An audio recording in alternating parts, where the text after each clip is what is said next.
Hola y bienvenidos a mi canal de YouTube una vez más.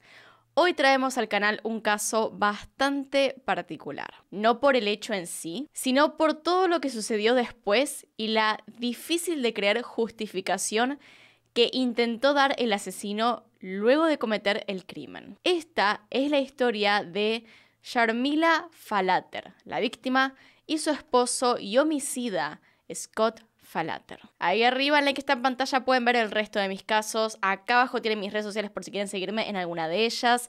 Y sin nada más que decir, comencemos.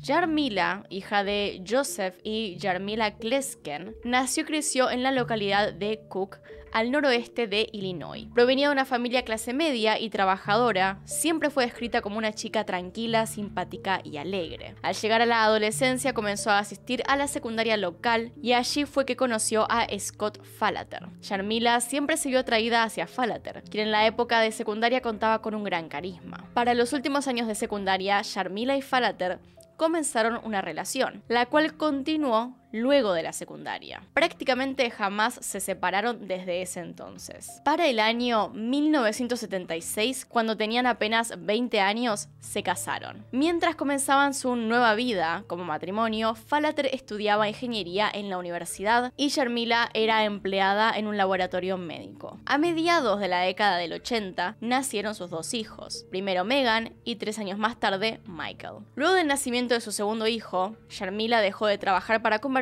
en ama de casa a tiempo completo, mientras que Falater consiguió trabajo como ingeniero en Motorola y se mudaron al estado de Arizona. Así quedaron establecidos como un típico matrimonio de esa época, en donde el hombre trabajaba todo el día y la mujer se quedaba en la casa cuidando de los hijos. Tanto Sharmila como Falater provenían de familias cristianas y durante su vida temprana fueron criados bajo esas creencias. Sin embargo, luego de casarse, Falater comenzó a interesarse por la Iglesia de Jesucristo de los Santos de los Últimos Días, comúnmente conocida como Iglesia Mormona o el mormonismo. En casos como estos, donde el esposo mata a la esposa, solemos encontrar testimonios o pruebas de que el matrimonio venía con problemas de abuso, violencia y maltrato. Sin embargo, en este caso no se comentó mucho sobre eso, por lo que podemos suponer que llevaban relativamente un buen matrimonio o bien que mantenían todos sus problemas guardados en secreto. Sin mucho más que agregar entonces, bajo este contexto, pasamos al día de los hechos.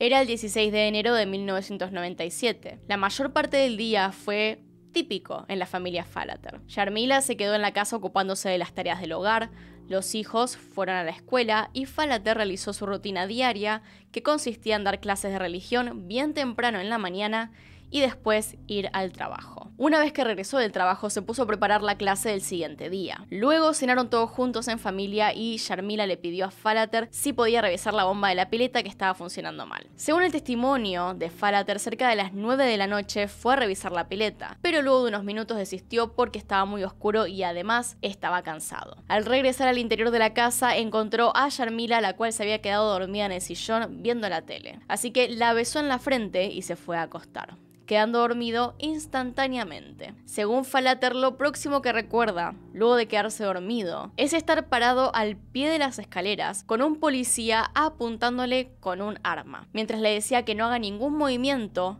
y se recueste. El policía le preguntó quién más estaba en la casa, a lo que Falater le dijo que eran 4, su esposa, sus 2 hijos y él. El oficial de policía quedó un poco sorprendido con su respuesta y le dijo que su esposa se hallaba muerta en la pileta. Falater se fue detenido a la estación de policía como principal sospechoso por la muerte de su esposa Sharmila. La policía llegó a la casa de Falater por un llamado al 911 de sus vecinos. Estos contaron que vieron a Falater arrastrar a su esposa por el patio hasta la pileta y ahogarla. I don't know. My neighbors, there was a bunch of yelling and screaming going on. And the husband just threw, I believe, the wife into the pool and looked like she's holding her underwater. Una vez que él fue detenido, un investigador comenzó con el interrogatorio, pero Falater estaba realmente choqueado y aseguraba no recordar absolutamente nada de lo que el investigador le preguntaba. No podía creer el hecho de que su esposa estaba muerta y también decía no recordar que él la había matado. Obviously you think I did it. I don't know what makes you think that. Well, because I had a neighbor staring at you watching me do it, that's why. I'm sorry, I don't remember doing it. I didn't get the blood on you. I didn't know there was blood on me.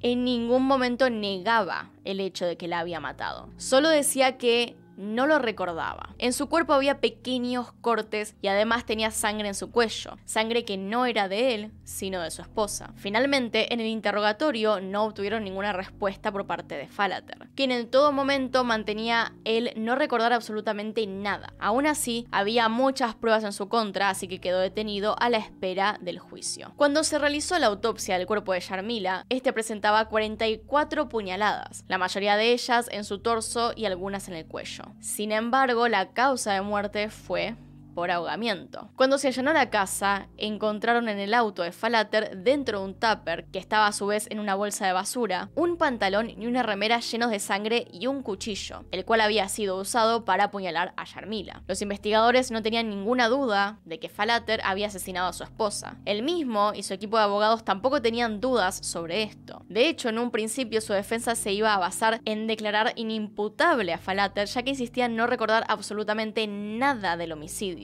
Sin embargo, poco antes de que se iniciase el juicio, cambió totalmente la estrategia de la defensa, algo que dejó a todos sorprendidos, y es la principal razón por la cual el caso se volvió tan mediático y popular. Y es que comenzó a circular la posibilidad de que Falater había asesinado a su esposa estando sonámbulo. A partir de esto, el caso de Sharmila y Falater fue de interés nacional durante todo el desarrollo del juicio. El mismo se llevó a cabo en junio de 1999, más de 2 años después del homicidio. Como se venía adelantando, el juicio no estuvo centrado en si Falater había cometido el crimen o no, de eso estaban seguros, sino en qué condiciones lo hizo y si debían encarcelarlo. Su defensa era simple. Él la había asesinado mientras estaba sonámbulo y no tenía recuerdos de lo que había pasado. Como parte de su defensa, el abogado de Falater interrogó a la madre y hermana de Falater, las cuales contaron que este había tenido varios episodios de sonambulismo durante su adolescencia. Luego la defensa llevó a 2 expertos en sueño, los doctores Roger Broughton y Rosalind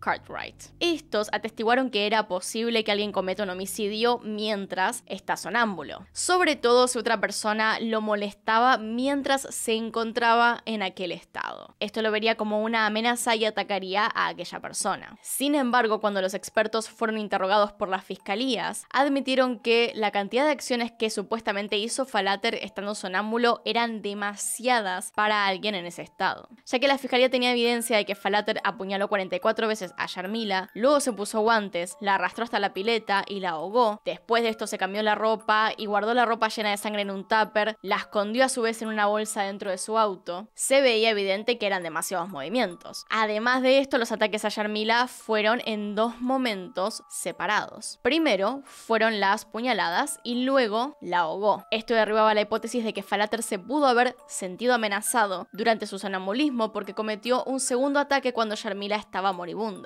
por lo que no representaba ningún tipo de amenaza. Lo único que no pudo demostrar la fiscalía de manera contundente fue encontrar un motivo por el cual Falater asesinó a su esposa. Como ya dijimos, no había un historial de abusos o violencia entre ellos, tampoco rumores de infidelidad, ni nada por el estilo. La fiscalía llevó algunos testigos como compañeros de trabajo que dijeron que Falater a veces se quejaba de que su esposa estaba gorda o que él quería tener más hijos y ella no quería. Pese a los esfuerzos de la defensa, en tratar de demostrar que Falater cometió el crimen estando sonámbulo, no fue suficiente y hasta los propios expertos que ellos llevaron terminaron admitiendo que era muy poco probable que Falater haya hecho todas estas acciones estando sonámbulo. Es así que finalmente el jurado halló culpable a Falater por el homicidio premeditado de su esposa, Sharmila Falater. La fiscalía buscaba la pena de muerte. Cuando se pide la sentencia de muerte, esto se resuelve en una especie de mini juicio aparte. En esta nueva instancia, los familiares de Falater, incluso sus propios hijos, pidieron al juez para que no se le dé la pena de muerte. Este terminó haciendo caso a estos pedidos y Falater fue sentenciado a prisión perpetua sin la posibilidad de libertad condicional. Actualmente, Falater continúa cumpliendo su condena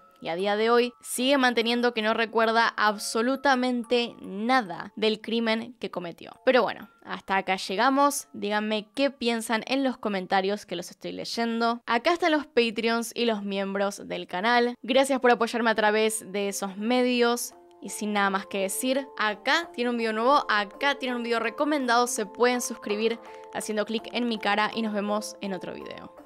Adiós.